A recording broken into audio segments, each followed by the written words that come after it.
guys obviously are trying to get back flowing the right way. What do you feel like you guys did well in the last game that you hope can carry over to tonight? Yeah, we got a chance to practice, and we kind of reestablished some of the principles that we started in training camp. We moved the ball well, play without the ball, play faster. So just getting back to the way that we like to play. I mean, honestly, he's suspended. It's not really he got to come put the work in, but just a guy that's gonna come. He's willing to put the work in. That's how he approaches it. You see how competitive he is. He doesn't have to be that way, especially in a shoot-around, scrimmage, pickup games. He's talking, competing for every win. I was in it. I was hooping with him the other day, and it just adds even to the pickup run, makes you want to play harder. So just practicing who he is, because that's a skill too. Obviously, CP's been in the league for a while, so I've been watching him for a long time. From a fan standpoint, before a teammate, and then before even a competitor. So, he obviously just has that. That's like smart player. Know where to be, know how to play to win. That type of mentality, and I feel like that's one of the things that I still believe now playing with him. He's a smart player, can tell you where to be, get to where you want, get to his spots, and then play to win. It's night by night, different lineups have been out there, so Steph's been out for a while, Dre's out right now, different things, so just whatever I'm called to do. What do you feel like you've been called to do as of late? I've added a lot when it comes to knockdown shots, defense, team defense, rather if it's helping, rebounding, just adding a spark on defense, steals, all things that I've been able to do this so far this season. Katie and Book, so yeah, they're obviously like to play a lot of isolation basketball, so building a strong wall, making them take tough tools, rebounding those shots. That was a big problem last time we played them, was they got a lot of offensive rebounding, so making them take tough shots and coming up with rebounds. With Chris in there, that 5 is like plus 22 for the year.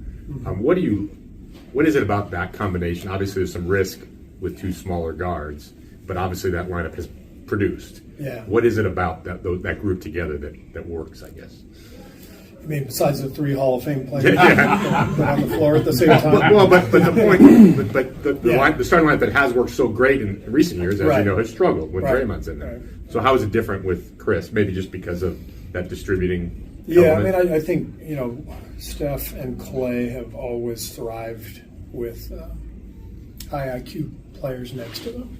If you think about the past decade and just the unique way those guys play, flying off screens, and we don't call a ton of plays. We rely more on kind of organic actions, and Chris recognizes that stuff immediately, and he's a pure point guard, so he sees the floor, and so playing those guys together really allows us to take advantage of Steph's off-ball movement and gravity and Clay's, and then the ball just seems to find the right guy.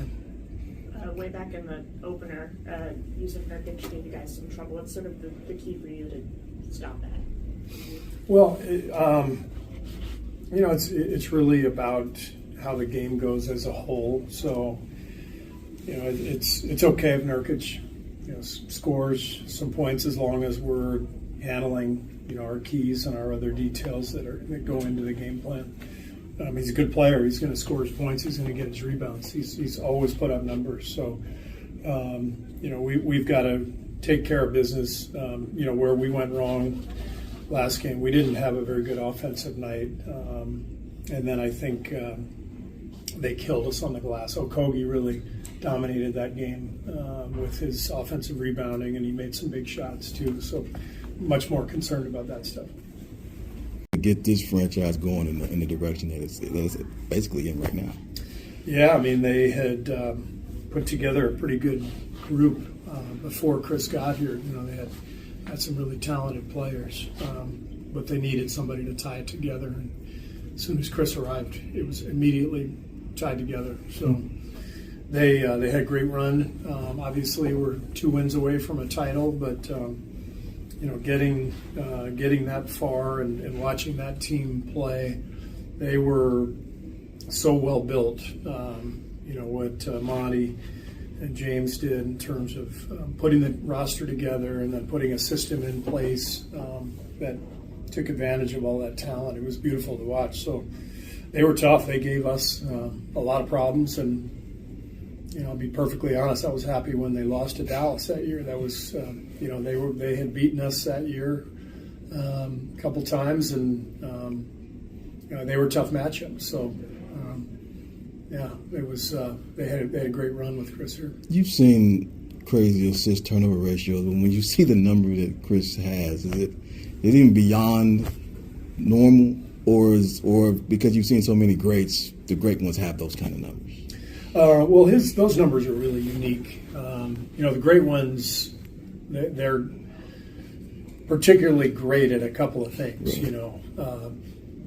Every great player you look at and you immediately can identify, that guy's really good at this or that. And with Chris, it's, as an opponent, what I always felt was he's just great at organizing the game and maximizing every possession, every single possession.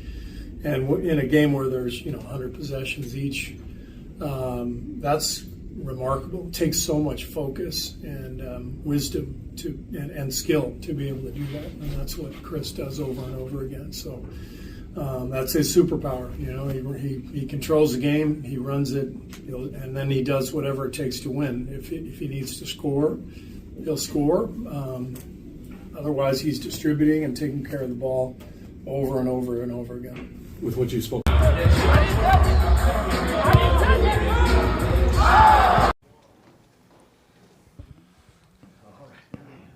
How was everybody's Thanksgiving? Mine was great. Thanks for asking. You're welcome. Thanks. What's the go-to Thanksgiving meal for you? We're being honest. Just a big plate of candy yams. Probably will work. Yeah. Marshmallows, brown sugar, crushed, with some, doesn't matter what type of peanuts. You kind of had a little mini rant the other night about, I guess, the techno music in Phoenix. Was that, kind of isolated to that game and what was going on, or it seemed a little bit more like what goes on in all arenas? I've never heard the music that loud as I heard it in Phoenix. I know that, everybody plays music now, during the game and, different beats when you're on offense, and I don't know that you're allowed to play stuff when the other team's on offense. I think there's some rules, but the decibel level of just the techno beat that was going during the game was kind of shocking. It's like we've just completely gone away from basketball. We are just now a circus. That's how it felt. So. A friend of mine texted me and he said, "Turn the music down and get off my lawn," with like 10 exclamation points. Like, all right, that's fair. I am the old guy now, but I'm not the only one. There were people at courtside who had earplugs, like season ticket holders who had earplugs in because it's so loud. So it did stand out. I'm used to it every night in different arenas, but it was like double the volume. It was insane. Has he been able to stay in while he's been gone?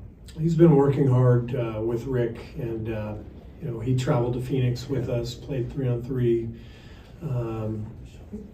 I believe he scrimmaged today. I'm not positive about that, but he's been really putting a ton of work in. So hopefully he'll be fine and ready to play a lot of minutes on Tuesday or whenever we go to SAC. What's kind of the answer to your defensive issues besides just plugging him back in the lineup? I think the fouling is, that was the number one goal defensively coming into the season, was to cut back on our fouling, keep our opponents off the foul line as best we could. I haven't looked at the stats lately in terms of our league ranking, but it's not good. We're fouling like crazy. So we've gotten undisciplined in the last couple of weeks. We're fouling too much. Our opponents are not only getting free points, but setting up their defense makes it harder to score at the other end. And so that's, to me, the number one issue.